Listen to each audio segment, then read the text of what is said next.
En el ruido de la vida, en la normalización de la violencia y la intransigencia del ser humano, las heridas de las víctimas y las amarguras de los abusadores se escabullen en los hogares y en las familias. Levanta propone un acercamiento integral, uno desde adentro, desde los lugares donde solamente Dios puede entrar. Conversemos.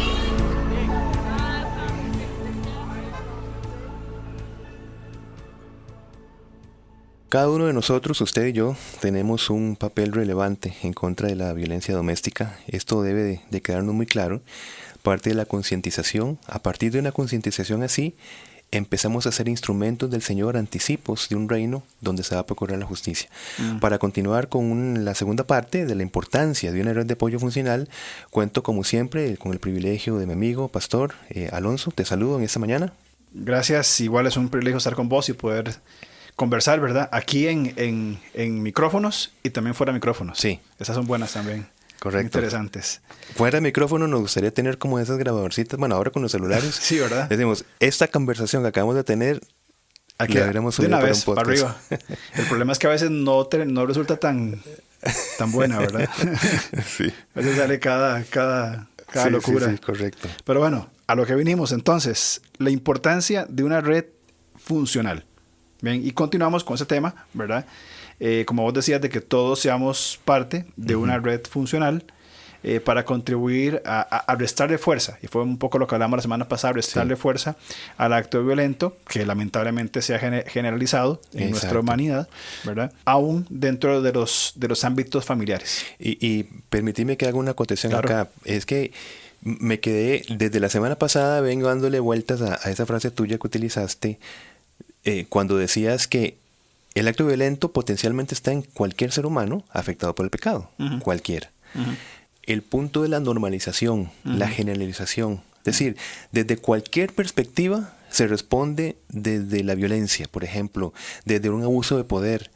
Ese es el problema fundamental y eso es lo que tenemos que procurar, no normalizar, no habituar en nosotros mismos y estar vigilando también, como esa red de apoyo funcional, que en otras personas no se normalice. La manera de resolver sus circunstancias que no sea siempre a través de la violencia. Bueno, para mí es muy interesante notarlo desde, si hiciéramos una teología bíblica de la violencia, notarlo desde Génesis 6, cuando el Señor trae el diluvio y en la introducción dice que el pensamiento del hombre era de continuo solamente el mal. Correcto. Y usa literalmente debido a la violencia de la humanidad, y la palabra violencia es sumamente amplia. La palabra hebrea jamás, que tiene que ver con matar, destruir, desmembrar. Inclusive tiene connotaciones que dicen ser testigo de un acto violento y no hacer nada. O sea, es muy, muy profunda esa palabra violencia. Y lamentablemente, mi hermano, la hemos normalizado en todo lado. Y el Señor es paciente porque, igual, continuando con la lectura de Génesis, vemos que el Señor da tiempo, inclusive a la región de Canaán, ¿verdad? ¿Y qué pasa? Viene juicio luego de 400 años de mantenerse en un estado normalizado de violencia, entre otras cosas. Y todos somos tendientes, hasta que el Señor regrese, a ciertas líneas que marca el pecado. Correcto. Pero el Espíritu Santo va dando esa provisión para no normalizar esas líneas y para procurar en nosotros un continuo arrepentimiento. Correcto. Un volvernos a la palabra del Señor. Correcto. Por eso es que vaya introducción la que estamos haciendo, Sí, ¿verdad? Nos fuimos del tema. Sí, pero... Y tengo algo más. En ese del diluvio dice que Noé halló gracia delante de Dios y dice que Noé era un hombre justo. O sea, tiene que ver con la justicia no propia de Noé, sino con la justicia de Dios atribuida a Noé. O sea, fue un emisario, un embajador, alguien que anticipó y Dios lo usó para. Ahora, ¿podrían ser nuestras redes de apoyo funcionales en esa dirección? Muy bien. Bueno, pero entonces, una red de apoyo funcional va justamente a ayudar a la víctima luego de recibir una agresión que significa un punto de inflexión. O sea, un punto de inflexión significa que desgraciadamente, ¿verdad?, una víctima puede estar habituando ciertos tipos de maltratos, pero va a llegar uno de ellos que va a ser diferente a todos los demás. Exacto. Inclusive una palabra, una agresión verbal diferente en otra dimensión, un tipo de agresión física, algo. Eso es lo que nosotros llamamos, o lo que se llama, un punto de inflexión. Entonces, cuando la víctima recibe un punto de inflexión, es allí donde entra una red de apoyo, no solamente en ese momento. Por supuesto, sería muy bueno que desde muchísimo antes, que evite llegar a un punto de inflexión, pero llegado a ese punto, una red de apoyo es la que está sosteniendo a la víctima en un estado de absoluta confusión que le va a generar un estado así. Sí, y es importante entonces, con este punto de inflexión, ¿verdad? Inmediatamente la víctima va a responder de alguna manera. Sí. Incluso va a responder diciendo, no hago nada. Que es una manera de responder. Es una manera que no funciona, sí, pero es una manera. Sí, ¿verdad? Exacto. Y esas respuestas agravan más el problema de la víctima y, entre otros, podrían ser, por ejemplo, aislarse, ¿verdad? Pues denunciar esa agresión recibida va a ser una vergüenza familiar, social, inclusive dentro de la iglesia. Según la víctima, ¿verdad? Según la víctima, por supuesto, ¿verdad? ¿Cómo yo voy a decir que mi esposo o mi victimario hizo o me dijo o me golpeó de esta manera? Qué vergüenza con el pastor, qué vergüenza con... O mi esposa, sí, también se da. Sí, también, por supuesto. Claro. ¿Verdad? Qué vergüenza con... Pero más bien están agravando la situación. Qué importante. Sí, y pienso también una respuesta disfuncional en la línea que estás poniendo es tratar de calmar o satisfacer emocionalmente al agresor, que eso también es un punto que lo hemos hablado antes. Correcto. ¿Verdad? Entonces, esto es estamos dentro del marco de respuestas que agravan más el problema en la víctima. Exacto. Luego de recibir un maltrato específico y llegar a un punto de inflexión. Sí. También el crecimiento de ese enojo implosivo, ¿verdad? Dentro de la víctima por su estado de indefensión, ¿verdad? Como decimos, llamémoslo popularmente, es el hecho de me trago todo esto y comienzo a acumular ese enojo, frustración, a ver, que después va a salir hacia probablemente los niños y otros alrededor. Exactamente, sí, importante. Luego, buscar consuelos disfuncionales. Por ejemplo, tratar de justificar la infidelidad. Estamos hablando de una víctima luego de una relación de maltrato. Justificar el consumo de alcohol, de drogas, las autolesiones. ¿Por qué? Porque vivo una vida desdichada. Estas cosas son las que una red funcional de apoyo puede estar identificando. Ahora no tanto en el victimario, sino en la víctima. Y para hacer ver a la víctima que las respuestas que está utilizando no se justifican. Aunque haya pasado muchísimo tiempo desde un abandono emocional, desde una agresión física, abandono verbal, violencia verbal, quiero decir. Pero esto no, por supuesto, si toma esas respuestas que acabamos de decir, más bien su situación se va a agravar. De hecho, hay un caso de estudio que leía hace un tiempo donde la víctima había reconocido en su victimario un estado de narcisismo. Es decir, se había identificado que su victimario era un narcisista, con todas las de la ley, ¿verdad? Ahora, ¿qué produjo esto en la víctima? Sentir compasión. Erradamente, por supuesto, porque así está enfermo, tiene una condición emocional, mental, disfuncional, y él actúa así no porque abusa de mí o porque es controlador, sino porque es narcisista. Claro. Le generó compasión a la víctima y siguió justificando sus actos violentos. Entonces, es muy complicado este tipo de respuestas de consuelos disfuncionales, ¿verdad? Donde no se dice hasta aquí nomás, sino que hay otras muchas formas como esto puede darse. O sea, vinculó la condición con el ser. Exacto. Y es un gran problema. Exactamente, muy acertado. Confundió a ambas cosas. Totalmente de acuerdo. Bueno, entonces puntualmente la red de apoyo va a saber identificar de qué manera, en este caso, está la víctima reaccionando o afrontando su situación mediante soluciones que no funcionan y que le mantienen o agravan su dolor, para así poder alentarla a interrumpirlas y principalmente sustituirlas por recursos según la palabra de Dios. Por eso estamos en una segunda parte donde hemos entrado ya desde el lado de la víctima. En el programa anterior hablamos desde el lado del victimario, con los puntos que hablamos, ¿verdad? Saber identificar en el victimario su estado de hostilidad, irritabilidad, carencia de habilidades de comunicación, factores precipitantes, vulnerabilidad, etc. Ahora en la víctima es esto, esas respuestas que piensa que son las respuestas que tiene que asumir, pero que tal vez no se da cuenta que están agravando muchísimo más su situación. Exactamente. Dentro de estas dinámicas, es que es bien complicado, ¿verdad? Porque no es simplemente como decir, salga a la casa y váyase. Implica muchas dinámicas, muchos afluentes. Sí. Claro. De hecho, en la conferencia hablamos, y en un podcast hablamos de la comorbilidad, de todo ese montón de líneas que desembocan en actos de violencia y victimización. Algo que es muy interesante que podríamos conversar es el error del desahogo sostenido en la víctima, que es algo muy interesante que a veces, y yo no sé si es porque no lo traemos ya computado en nuestra mente de, yo voy a escuchar todo lo que me diga y voy a estar para escuchar, y está bien, es parte de, mientras no se caiga en un error o en este error de mantener sostenido un desahogo que al final va a ser más complicado. Sí. Entonces, primero, es importante comprender que las soluciones que la víctima intenta para salir de su situación de violencia, de abuso, ¿verdad? Son escogidas de forma inesperada. Sí, totalmente de acuerdo. O sea, ella o la víctima no está pensando, me voy a preparar para cuándo, ¿verdad? Sí, exacto. O son forzadas por la presión interna, ya que no tiene control, ¿bien? Y produce que la víctima diga, bueno, me mantengo aquí. ¿Verdad? Entonces, en primer lugar, es importante mantener esto.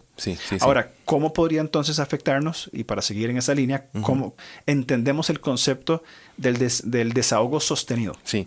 Bueno, en esa situación, si logra establecer la víctima un vínculo de confianza con una red de apoyo, que es lo que esperamos, vamos a suponer que haya una afiliación familiar muy cercana. Entonces, evidentemente uno cuenta generalmente primero con los familiares. ¿Verdad? Posiblemente, ¿no?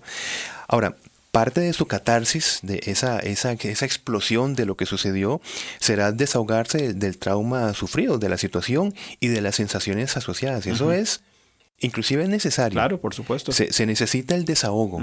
Eso, decir lo que se tenga que decir, sin interrumpir y con comprensión, con todo, ¿verdad?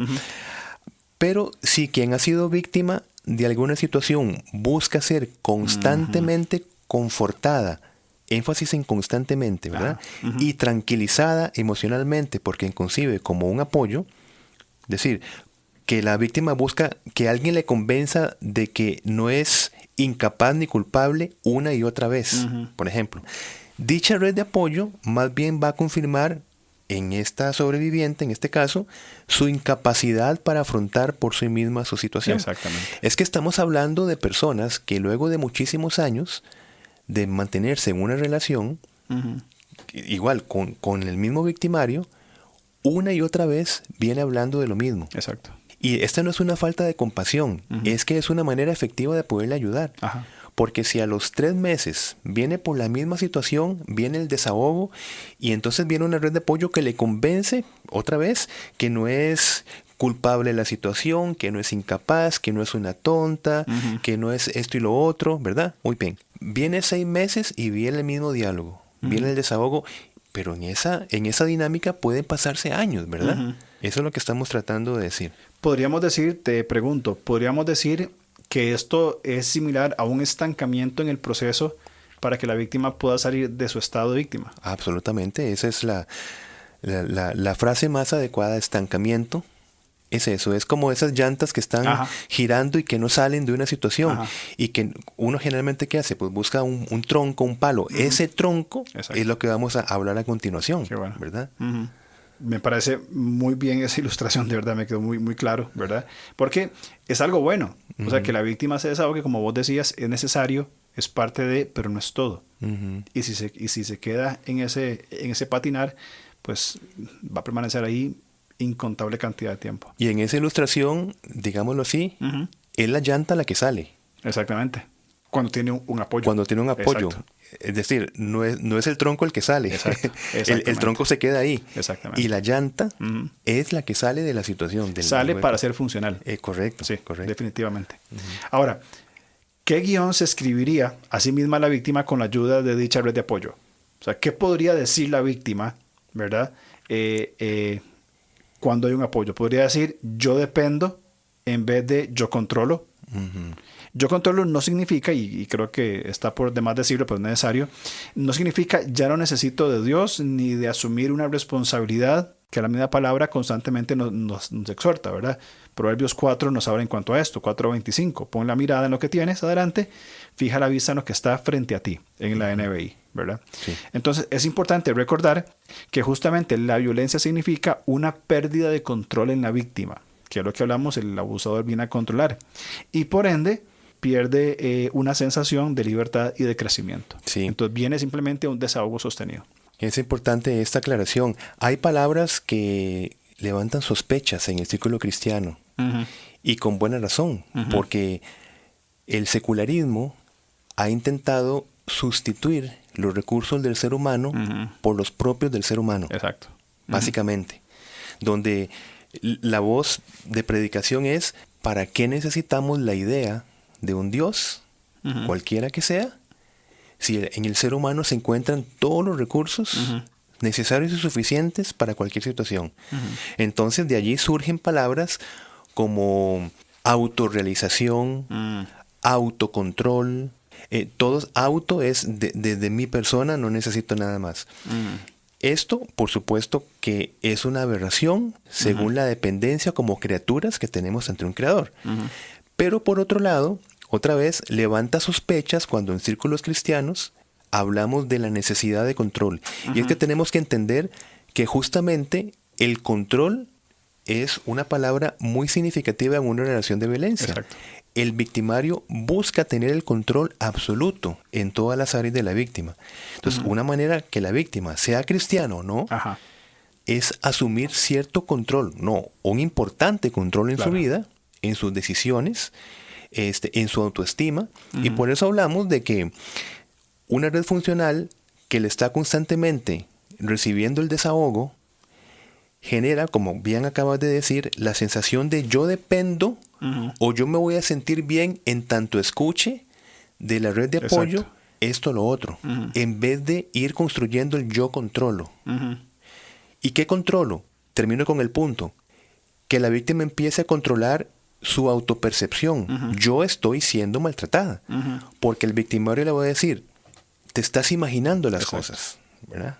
No, yo estoy siendo, yo voy a tener control de mis sensaciones, de mis sentimientos y de la situación. Realmente yo estoy siendo maltratada o maltratado.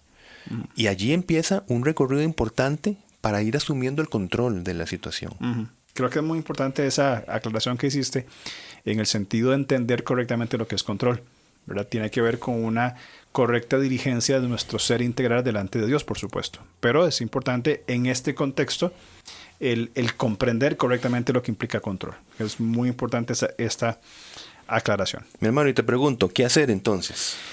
¿Qué hacer? Bueno, entre todo creo que es importante la solicitud de ayuda, que tendrá como objetivo, aparte de consolar, por supuesto, ¿verdad?, la superación del obstáculo, que en este caso le impide a la víctima desarrollar su autoestima, su dignidad, su confianza, su esperanza y demás necesidades que como ser humano tiene. Entonces creo que es la mentalidad o es el objetivo de superación del obstáculo.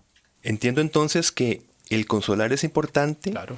Pero si el consuelo no lleva, y simplemente repito lo que acabas de decir, si el consuelo no evidencia que la persona está tomando ciertas acciones funcionales para superar la situación por la cual se está desahogando, entonces esa red de apoyo es disfuncional. Exacto. Ok. Exacto. Ahora, y también el papel de la víctima, ¿verdad? Pongámoslo en otros contextos, y no sé si te ha pasado, probablemente que sí. Ha habido momentos en consejerías, llámese de un hombre, de un joven, lo que sea, ¿verdad?, que tenemos la sesión de consejería, se habla, se pone el problema, se trata, se dan fundamentos bíblicos y también acciones prácticas y concretas de cómo podría la persona abordar tal situación. Venimos a la próxima sesión, una semana, 15 días después, ¿cierto? Mira, ¿y cómo te fue? No hice nada. Pero vengo a contarle todo lo que me pasó. O sea, ¿qué sentido hay? O sea, muy bien, hablamos, o sea, cuénteme, pero pasa 2, 3 veces. Yo al menos desde mi humanidad diría, brother, o sea, ¿para qué estamos acá? Claro. O sea, simplemente para escucharte, cada semana y no avanzar en el superamiento de este obstáculo. Sí, bastante claro. Y ahora, la red de apoyo no debe ser relegada a ser un mero recurso de desahogo, entonces, ¿verdad? Ujú. Pues va a alentar más bien a la víctima no a asumir su papel colaborativo, sino a mantenerse en una lamentación. Ujú. Y la lamentación es muy engañosa, mi hermano, porque da la sensación de que se echó afuera lo que se lleva adentro. Ujú. Es decir, yo necesitaba esta conversación. Ajá. Ya me siento liberado o liberada. Necesitaba desahogarme, necesitaba sacar las cosas. Da esa extraña sensación. Pero otra vez, como no se supera el obstáculo, esa sensación de vacío va a volverse a llenar porque no hay muros de contención, no hay límites saludables aplicables a una situación y vuelve otra vez a llenarse el tanque de la agresión, por decirlo de alguna manera, ¿no?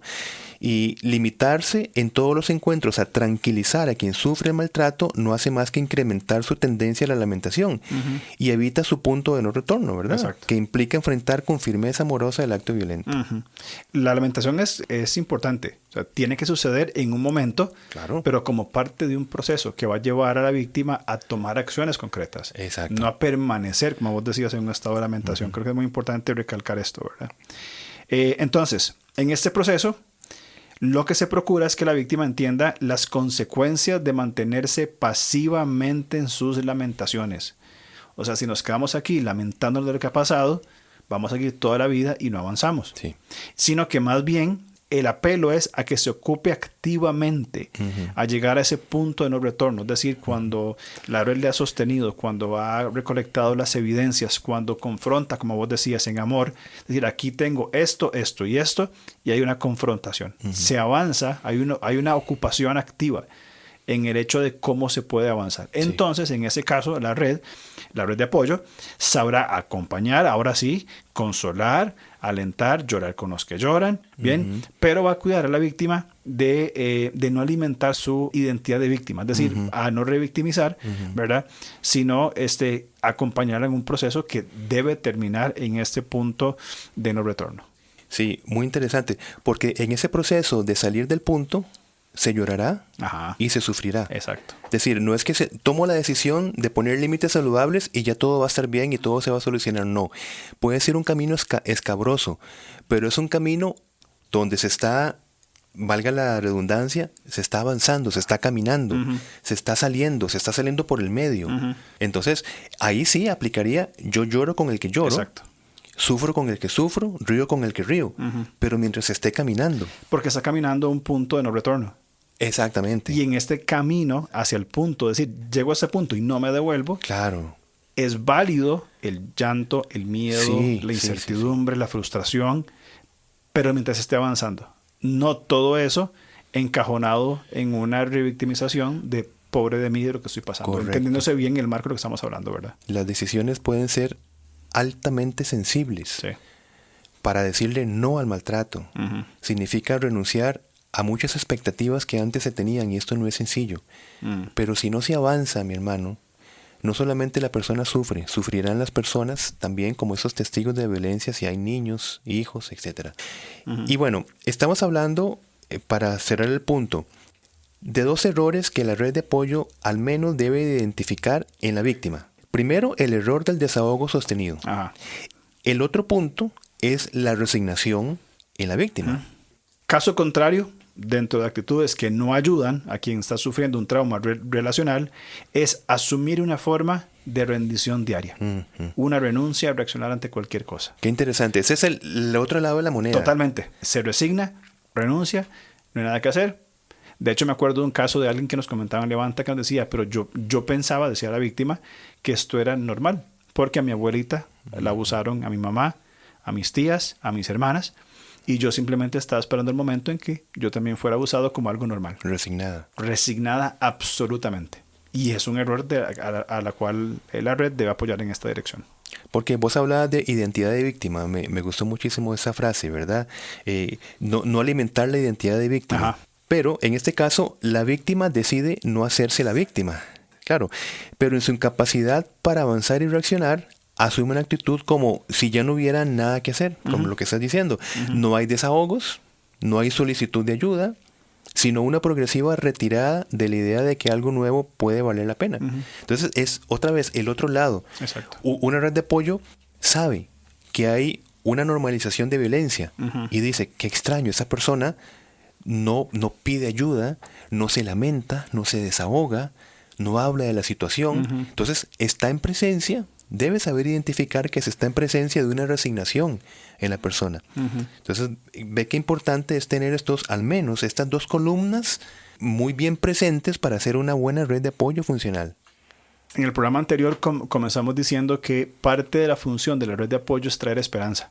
La resignación en una víctima no hay esperanza. Correcto. La última lucecita que había de esperanza se apagó por completo. Listo.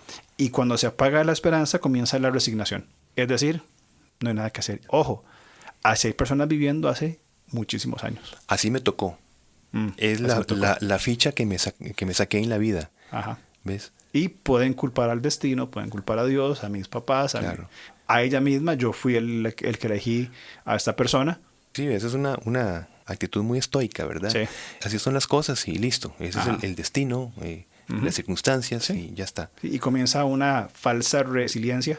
Decir, voy a aguantar, porque a mí me tocó esto. Sí. Y no es la vida que Dios quiere, en absoluto. Eso es lo esencial. Apártense de los deseos pecaminosos que atentan contra la vida, va a decir el apóstol Pedro. Correcto. Sí. Entonces, ambas soluciones intentadas, hablamos del desahogo constante, estar lamentándose constante y permanentemente, así como la rendición diaria, la resignación, lleva a un estado depresivo profundo que una red de apoyo funcional, ¿verdad?, buscará identificar. ¿Para qué? Para el consejo oportuno, para que aparezca en su rol fundamental en el proceso de tratamiento de una víctima de violencia doméstica.